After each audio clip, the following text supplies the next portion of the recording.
Hello everyone, আজকে আমি রান্না করছি মাটন। চলো রেসিপিটা শুরু করা যাক। এখানে 1 কেজি মাটন ছিল, আমি কেটে নিচ্ছি। সানডে ছিল তাই তান্নাবাবু ক্যামেরাটা ধরে দিয়েছে।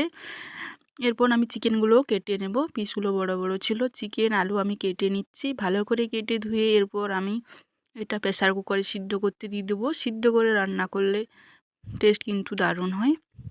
তাছাড়া তান্নাবাবু শক্ত খেতে পারে না বলে আমি আগে সিদ্ধ করে নিই।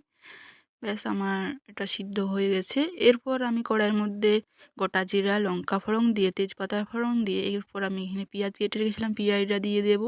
পেঁয়াজটা ভাজা ভাজা হয়ে গেলে আদা রসুন আর কাঁচা লঙ্কা পেস্ট করে রেখেছিলাম সেটা দিয়ে দেবো। একটু কষিয়ে এরপর আমি হলুদ গুঁড়ো, জিরা গুঁড়ো, ধনে গুঁড়ো আর সামান্য একটু লঙ্কা গুঁড়ো দিয়ে ভালো করে গুলে সেটা আমি দিয়ে কষিয়ে নেব।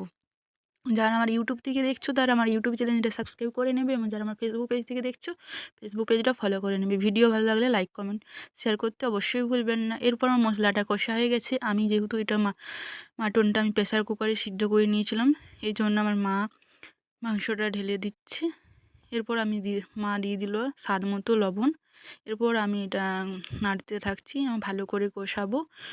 কষিয়ে আমি এটা ভালো করে রান্না করব। এরপর কষানোর উপর স্বাদ ডিপেন্ড করে, এই জন্য আমি এটা কষিয়ে নিচ্ছি। এটা কষানো হয়ে গেলে আমি হালকা ঝোল করব, বেশি ঝোল করব না।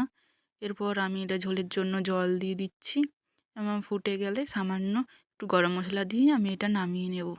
ভিডিও ভালো লাগলে লাইক কমেন্ট শেয়ার করতে ভুলবেন না।